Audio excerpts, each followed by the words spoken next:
Guys, welcome और welcome back to लॉगरी। I hope all of you are doing great, all of you are fine and safe. आज हम discuss करने वाले हैं how to prepare for NLSAT in 9 months from zero. तो NLSAT जो है वो NLSIU बैंगलोर का एग्ज़ाम है और उसके लिए आप 9 मंथ्स में बहुत आराम से प्रिपेयर कर सकते हैं।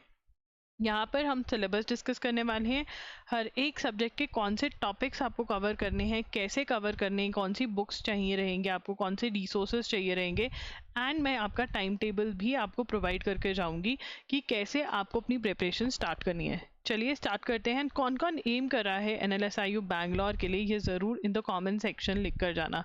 चलिए स्टार्ट करते हैं आज का session. First and foremost part A जो है, हम पहले पैटर्न समझ लेते हैं। मैंने बहुत बार आपको पैटर्न समझाया, बट एक बार फिर से पैटर्न के अंदर ये जो एग्ज़ाम है ये बहुत ही अलग है दूसरे एग्ज़ाम से। सबसे पहले तो ये पार्ट ए और पार्ट बी में डिवाइडेड है। पार्ट ए के अंदर MCQ टाइप के क्वेश्चंस आते हैं और पार्ट बी में आंसर राइटिंग होती है। पार्ट ए में MCQ टाइप के जो क्वेश्चंस आते हैं वो आते हैं आपके कॉम्प्रीहेंशन, रीडिंग कॉम्प्रीहेंशन वाले क्वेश्चंस आते हैं, करंट अफेयर्स आते हैं जिसके लिए न्यूज़पेपर फॉलो करना ज़रूरी है, और क्रिटिकल रीजनिंग आती है। ये पार्ट ए के का सिलेबस। और पार्ट बी के अंदर आपको एक ऐसे लिखना होता है जो करंट अफेयर्स रिलेटेड होता है, और एक लीगल आंसर राइटिंग होती है जिसके अंदर अगेन अगर आप करंट अफेयर्स पढ़ रहे हो और कैसे प्रैक्टिस करनी है ये भी मैं आपको बता दूंगी। पार्ट ए के अंदर आपका 0.25 मार्क्स की नेगेटिव मार्किंग है। अगर आप क्वेश्चन अटेम्प्ट नहीं करते हैं तब भी 0.25 मार्क्स कटेंगे, मतलब आपको एग्जाम में हर क्वेश्चन अटेम्प्ट कर आना है। बिकॉज अगर नहीं करेंगे तब भी मार्क्स कटेंगे और अगर गलत करेंगे तब भी। तो you have to attempt all the questions. Part A के अंदर 75 मार्क्स के 75 क्वेश्चंस होते हैं, ठीक है ना। पार्ट बी के अंदर जो होता है, जैसे मैंने आपको बताया, आंसर राइटिंग होती है। अगर आप पार्ट ए में अच्छा परफॉर्म करते हो तभी आपका पार्ट बी चेक होता है, and part A plus B को मिला करके आपकी मेरिट लिस्ट बनती है। लीगल एप्टीट्यूड 60 मार्क्स के आता है और जिसमें आपके 6 क्वेश्चंस होते हैं जिसका आपको आंसर लिखना होता है। ये 10 मार्क्स ईच का होता है एंड देयरफॉर ये 60 मार्क्स का हो जाता है, ठीक है ना। यहाँ पर नो डाउट लिखा होगा कि आपको prior knowledge of law required नहीं है, बट अगर प्रायर नॉलेज ऑफ लॉ है वो आपको हेल्प करेगी। एनालिटिकल एबिलिटी जो है वो ऐसे राइटिंग आपको करनी होती है यहाँ पर, जो अगेन करंट अफेयर्स बेस्ड होती है, ठीक है। आगे चलेंगे। अब यहाँ पर इंग्लिश के अंदर रीडिंग कॉम्प्रीहेंशन में आपको inference, main idea, orders, main purpose, passage can be termed as, tone of passage, central idea, figures of speech, conclusion जैसे क्वेश्चंस जो होते हैं ये प्रिपेयर करने होते हैं। एंड अगर आप वोकैबलरी भी प्रिपेयर कर लेते हो तो बहुत बढ़िया रहता है। देखिए यहाँ पर वोकैबलरी के लिए एजुगिरी को फॉलो करना सबसे बेस्ट है, जहाँ पर द हिंदू का एनालिसिस होता है एंड प्लस आपके करंट अफेयर्स तो हो ही जाते हैं, वोकैब टर्म्स भी कवर होती हैं।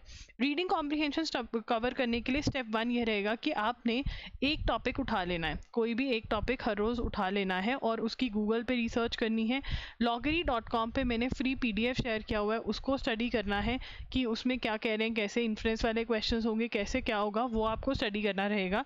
एंड देन स्टेप 2 जो रहेगा आपका वो ये रहेगा कि जो उन्होंने ट्रिक्स बताए हैं उनकी प्रैक्टिस करना, उनको अप्लाई करना, वो क्वेश्चन ढूंढना जिसमें इन्फ्रेंस टाइप का क्वेश्चन पूछा है वो RC कवर करना, और आपको रीज़न बेस्ड आंसरिंग करनी है। You should know the reason कि क्यों आपने वो आंसर मार्क किया। अगर आपका रीज़न मैच नहीं हो रहा है एक्सप्लेनेशन से तो वापस जाकर आपको वो पढ़ना है। आप इसमें क्लैट के PYQs की एक बुक में इन्वेस्ट कर सकते हो। That is the best way to prepare for reading comprehension for NLSAT, ठीक है ना। ये करना है आपको फॉर हर एक टॉपिक के लिए एक दिन भी निकालोगे तो बहुत आराम से आपकी अच्छी प्रिपरेशन हो जाएगी। एंड फिर you have to solve more and more reading comprehension for practice. अब करंट अफेयर्स की बात करें तो पार्ट ए के अंदर MCQ टाइप के क्वेश्चंस आ रहे हैं और ऐसे राइटिंग आपको पार्ट बी के अंदर करनी है। तो इसके लिए सबसे बेस्ट चीज़ जो आप कर सकते हो वो या तो आप एजुगिरी यूट्यूब चैनल जो है जहाँ पर 6 PM पे हर रोज़ द हिंदू का एनालिसिस फ्री ऑफ कॉस्ट होता है उसमें जा सकते हो। बेस्ट पार्ट है अंडरस्टैंडिंग भी होती है, यहाँ पर लर्न भी कर पाते हो क्योंकि अंडरस्टैंडिंग है तो लर्न हो रहा है, नोट्स भी मिल जाते हैं जिससे कि रिवीजन कर सकते हो। तो आपका सब कुछ यहाँ पर आपका हो जाता है, विच इज़ गुड, राइट। उसके बाद you can also follow www.loggery.in monthly video lectures जो होते हैं, कंपाइलेशंस जो हैं वो आप फॉलो कर सकते हो। ये बहुत ज़्यादा टाइम सेव करते हैं। 7 to 8 आवर्स जो हैं ये लेक्चर्स पूरे मंथ के 7 to 8 आवर्स के ही होते हैं। यहाँ पर आपको डिजी नोट्स भी मिल जाते हैं और एक्सप्लेनेशन भी मिलती है, तो मतलब आप लर्न और रिवाइज बहुत अच्छे से यहाँ से कर सकते हो एंड बहुत ज़्यादा टाइम आपका बच जाता है, क्योंकि यहाँ पर अगर आप डेली क्लास नहीं लगा सकते then you have to go for this. उसके बाद विजन आईएएस। अब बहुत बच्चे बोलते हैं कि हम अगर विजन आईएएस कर लें, सिर्फ और सिर्फ विजन आईएएस से ही सब कुछ कर लें, तो क्या हमारा एमसीक्यूज और ऐसे कवर हो जाएगा? सबसे पहले तो जो एमसीक्यू टाइप के क्वेश्चंस हैं, बहुत सारी चीज़ें विजन आईएएस में नहीं कवर होती हैं, क्योंकि विजन आईएएस जो है वो आईएएस के पर्पज से लिखी गई है। तो बहुत सारे जो माइनर क्वेश्चंस होते हैं वो ये बुक मिस कर जाती है, मैगजीन मिस कर जाती है। Number 1 point. नंबर 2, ये बहुत लॉन्ग नोट्स होते हैं, बहुत ही डिटेल्ड होते हैं और दोबारा से अंडरस्टैंडिंग इशू आते हैं। नोट्स नहीं बन पाते तो आप लर्न नहीं कर पाते, रिवाइज नहीं कर पाते।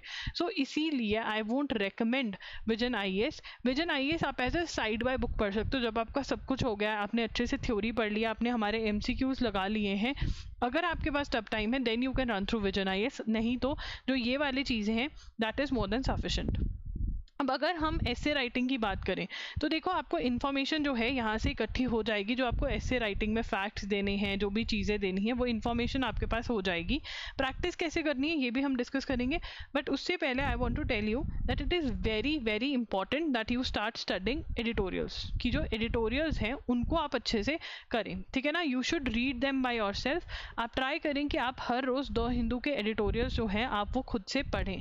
अगर आपसे खुद से वो नहीं पढ़े जा रहे हैं देन यू कैन फॉलो एजुगिरी। अगेन एजुगिरी पे मैं बता देती हूँ कि ये एनएल सैट के हिसाब से इंपॉर्टेंट है, इसको नोट कर लो, तो कम से कम वो नोट कर लो, ठीक है ना। तो ये चीज़ें अगर आप करोगे तो आपका जो एस्से राइटिंग है वो बहुत अच्छा हो जाएगा। यू विल नो कि डिफरेंट टॉपिक्स के बारे में क्या चल रहा है। तो ये एक एक्स्ट्रा चीज़ आपको करनी पड़ेगी, that is following editorials by yourself. या फिर अगर आप एजुगिरी को फॉलो कर रहे हो, जब मैं कहती हूँ कि एनएल सैट वाले अपने एस्से राइटिंग के लिए नोट करेंगे तो उसको आप प्लीज़ नोट कर लें, राइट। उसके बाद चलेंगे कि कैंडिडेट का जब एस्से राइटिंग की प्रैक्टिस है उसके अंदर आपको क्या चीज़ जो है वो आपका देख रहे हैं। तो जब एस्से राइटिंग आप कर रहे हो ना, वो आपकी breadth of knowledge displayed and the ability to integrate diverse stands of contemporary public debate. इसमें क्या कह रहे हैं, ब्रेथ ऑफ नॉलेज डिस्प्ले, आपको एक टॉपिक के बारे में कितनी नॉलेज है ये आपको दिखानी है उस एस्से राइटिंग में। आपको देखना है कि पब्लिक डिबेट क्या चल रही है। कोई भी पब्लिक टॉपिक ले लो, वन नेशन वन इलेक्शन अगर हम टॉपिक ले लेते हैं तो उसके अंदर कोई लोग कह रहे हैं नहीं वो अच्छा नहीं है, कोई कह रहे हैं कि अच्छा है, तो हर किसी का डिफरेंट ओपिनियन होगा। तो ये ओपिनियन हमें कहाँ से पता चलेगा कि लोगों का डिफरेंट ओपिनियन क्या है? ये ओपिनियन हमें पता चलेगा अगर हम एडिटोरियल रीडिंग करते हैं। तो यहाँ पर ये डायरेक्टली हमें बता रहे हैं कि आपको एडिटोरियल रीडिंग करनी पड़ेगी, जो कि आपकी एजुगिरी पर भी होती है। अगर आप एजुगिरी नहीं फॉलो कर रहे हैं तब मैं बोल रही हूँ कि ये करिए। The willingness to engage with different points of view and display independent judgement, ठीक है ना। आपको वो ये नहीं कह रहे कि आपका एक स्टैंड होना चाहिए, आपके डिफरेंट स्टैंड होने चाहिए, हो सकते हैं, और आप उसके ऊपर अपनी ओपिनियन भी दो एंड रीजन बेस्ड होना चाहिए। You should give reasons also, and जो लोगों की ओपिनियन है उसके ऊपर भी आप अपने ओपिनियन दे सकते हो, ठीक है ना। Two ability to create well supported arguments leading to conclusion, मतलब आपको आर्ग्यूमेंट्स भी देने हैं, ओपिनियन देनी है backed by reasons. The demonstration of a creative response to difficult unsolved problems, मतलब यहाँ पर ये कह रहे हैं कि अनरिजॉल्व प्रॉब्लम्स हम लेकर आने के ज़्यादा चांसेस हैं, जिसके अंदर आप अपने बहुत ही अच्छे क्रिएटिव सोल्यूशंस भी दे सकते हो ऐसे राइटिंग में। So they have told you what they want from you while you writing an essay. उसके बाद लीगल एप्टीट्यूड में जो पार्ट बी है उसका जो सेकंड चीज़ हमने डिस्कस करी कि 6 क्वेश्चंस आएंगे जो लीगल एप्टीट्यूड बेस्ड होंगे, जो 10 मार्क्स का ईच होगा, और ये 60 मार्क्स का होगा। एस्से राइटिंग 15 मार्क्स का होगा। Each question is design to allow the candidates to take alternative positions, मतलब कोई भी राइट आंसर या गलत आंसर नहीं है। आपको देखना है कि आप कैसे फैक्ट्स को मस्ट आइडेंटिफाई की facts and norms and persuasively argue for their conclusion. कोई भी एक चीज़ में आपने पकड़ लेना है, एंड एज अ लॉयर कोई आपके पास केस कर आया है तो आपको उस साइड पे अपने आर्ग्यूमेंट्स देने हैं, right. This is what you need to do जब आप लीगल एप्टीट्यूड कर रहे हो। उसके बाद क्रिटिकल रीजनिंग। अब इसकी प्रैक्टिस कैसे करेंगे? प्रैक्टिस में आप ये कर सकते हो कि मंथ में एटलीस्ट 2 एस्से राइटिंग प्रैक्टिस करो, एंड मंथ में एटलीस्ट कम से कम 20 यहाँ पे 6 क्वेश्चंस आ रहे हैं तो 12 to 15 क्वेश्चंस की आप लीगल की प्रैक्टिस करो। अगर आप चाहते हो कि हम इसके ऊपर कोर्स लेकर आएँ जिसके अंदर we sit down together online and discuss, मैं आपको एक टॉपिक दे दूँ, आप वो लिख कर लेकर आओ, फिर हम उसको डिस्कस करें, एंड अगर ऐसा सा कुछ चाहते हो तो मैंने गूगल फॉर्म नीचे दे रखा है, वो आप फिल कर सकते हो। इसके अंदर मैं बहुत ही मिनिमम स्टूडेंट्स लेने का प्लान कर रही हूँ बिकॉज ज़्यादा मेरे पास बड़ी टीम नहीं है तो मैं ही करूँगी वो, so I am planning to do that. तो उसका जो गूगल फॉर्म है वो नीचे है। ये पेड कोर्स होगा, तो फ्री कोर्स नहीं होने वाला है ये, बिकॉज इसमें बहुत काम लगेगा, आपको सिचुएशंस देनी पड़ेंगी मुझे, एंड फिर आपके साथ डिस्कशन भी ऑर्गेनाइज करनी पड़ेगी, right. So this is a paid course. तो अगर आप इंटरेस्टेड हैं तभी आप गूगल फॉर्म भरना, लिंक डिस्क्रिप्शन में है। अब यहाँ पर ये आपको मिनिमम प्रैक्टिस करनी है, this is the minimum practice that you need to do, right. This is the minimum practice जिसमें आपको इंडल्ज होना पड़ेगा। उसके बाद क्रिटिकल रीजनिंग। क्रिटिकल रीजनिंग में आर्ग्यूमेंट्स, अजम्पशंस, इन्फ्रेंस, कंक्लूजन, ये आपको कैसे करने हैं, इसके लिए आई वुड से कि loggery.com पे मैंने एक LSAT का डॉक्यूमेंट शेयर किया हुआ है। वो LSAT के डॉक्यूमेंट में से आप पढ़ने की कोशिश करिए। आपको वो डिफिकल्ट लगता है तो आप MK पांडे में से अपने बेसिक्स करके फिर आप दोबारा से इस डॉक्यूमेंट पे जाइए। आप चाहे एक एक महीना एक एक टॉपिक बार बार पढ़ें, हर रोज़ पढ़ें, आपको नहीं समझ में आता क्योंकि ये चीज़ नहीं है, but from there only you have to do this, ठीक है ना। और फिर उसके बाद PYQs ऑफ क्लैट में से ही आप क्रिटिकल रीजनिंग की प्रैक्टिस कर सकते हैं, ठीक है। अगेन रीजन बेस्ड आंसरिंग होनी चाहिए, जैसे मैंने रीडिंग कॉम्प्रिहेंशन में बताया था। अब यहाँ पर डेली वर्क क्या है, आप या तो फॉलो करेंगे द हिंदू एनालिसिस एजुगिरी यूट्यूब चैनल पर, reading the Hindu editorials by yourself. अब देखिए यार, बहुत सारे बच्चे बोलते हैं कि जो एजुगिरी पर हम एनालिसिस करते हैं उसका रिविजन करना you know is not that very easy, but इस बार बहुत सारे बच्चों ने ये किया है। तो अगर आप एजुगिरी पर कर सकते हैं बहुत बढ़िया बात है, नहीं कर सकते ये फ्री प्लेटफॉर्म है, अगर आप ये नहीं कर सकते then you can go for the paid platform, जिसके अंदर loggery.in पर मंथली कंपाइलेशंस आपको मिल रही हैं जो पेड हैं। और इसके साथ साथ अगर एडिटोरियल्स खुद से 30 मिनट्स के लिए पढ़ सकते हैं तो बहुत बढ़िया, खुद से नहीं पढ़ सकते तो एजुगिरी पर आप पूरा न्यूज़पेपर एनालिसिस मत देखिए, ओनली एडिटोरियल्स वाला पार्ट देखिए। कौन कौन रेडी है ये करने के लिए कि ओनली एडिटोरियल्स वाला पार्ट देख लेंगे या फिर खुद से पढ़ लेंगे, ठीक है ना। तो ये बहुत बढ़िया चीज़ हो जाएगी। तो यू हैव टू चूज़ कि आप किसके लिए जाने वाले हो। अगर एंड करंट अफेयर्स आपको जून से तो कवर करने ही है, दैट इज मिनिमम। जून से लेकर जब तक पेपर नहीं होता तब तक के आपको करंट अफेयर्स कवर करने हैं। बैकलॉग तो loggery.in की कंपाइलेशन से ही कर लेना। उसके बाद वीकेंड वर्क क्या है, वीकेंड पे एक ऐसे राइटिंग कर लो, ठीक है, और 6 आंसर राइटिंग ऑफ लीगल कर लो, तो बहुत बढ़िया प्रैक्टिस आपकी हो जाएगी। एटलीस्ट ये 2 वीकेंड्स मतलब 2 बार महीने में ये प्रैक्टिस आपकी होनी चाहिए। अगर आप इतना कर लेते हो तो आई थिंक आपको कोई दिक्कत नहीं आएगी। उसके बाद पूरा टाइम टेबल अगर हम लें मंथली, तो जुलाई के अंदर करंट अफेयर्स तो आपको करने ही हैं, ठीक है। बैकलॉग ऑफ जून भी आप जुलाई में खत्म कर दो, मैं ये लिखना भूल गई, जून का बैकलॉग करोगे। Inference, main idea, authors, main purpose ये कर लो, अजम्पशंस का टॉपिक कर लो और ये प्रैक्टिस कर लो। आपका ये मैंने पूरा डिवीजन आपको दे दिया है। इफ़ यू वांट मैं ये टेलीग्राम पर भी पोस्ट कर दूंगी इसका स्क्रीनशॉट, सो दैट आप यहाँ से प्रिंट आउट ले सको एंड अपना टेबल पे लगा सको। This is what you need to do. And अगर आप इतने आराम से भी करते हो, दिसंबर तक पूरा सिलेबस हो जाएगा जिसमें आपके 2 स्लॉट्स खाली रह रहे हैं, जिसमें आप और एंड और प्रैक्टिस करोगे और प्रीवियस मंथ्स की करंट अफेयर्स प्रैक्टिस करोगे। MCQs प्रैक्टिस करना स्टार्ट कर सकते हो फिर आप, जो loggery.in पर अवेलेबल है। रिवीजन करोगे करंट अफेयर्स की, राइटिंग प्रैक्टिस करोगे, मॉक टेस्ट लगाओगे। इस पर आपको मॉक टेस्ट चाहिए, किस किस को मॉक टेस्ट चाहिए हमसे कमेंट कर जाना। We are working on the mock test भी आएंगे इस बार, NLSAT के मॉक टेस्ट आएंगे, राइट। तो आप उसके बाद मोर एंड मोर प्रैक्टिस की तरफ जा सकते हैं once you are done with the theoretical part. यहाँ पर भी प्रैक्टिस करनी है, ऐसा नहीं है प्रैक्टिस नहीं करनी है। अजम्पशंस पढ़ा है, समझा है, उसके बाद जो क्वेश्चंस है PYQs में से सॉल्व करने हैं, राइट, ठीक है। उसके बाद यहाँ पर लीगल की बात कर लेते हैं। मैंने लीगल का रीडिंग का बात नहीं किया। Indian constitution, torts, contracts, criminal law जो है वो LA and LR में से बाय विली में से आप स्टडी कर सकते हो। एक और बात, जितने भी आपके लीगल के क्वेश्चन प्रैक्टिस है, ये वाला जो प्रैक्टिस है, देखो ऐसे राइटिंग का तो आपको टॉपिक लेना पड़ेगा जो मैं आपको देती रहती हूँ।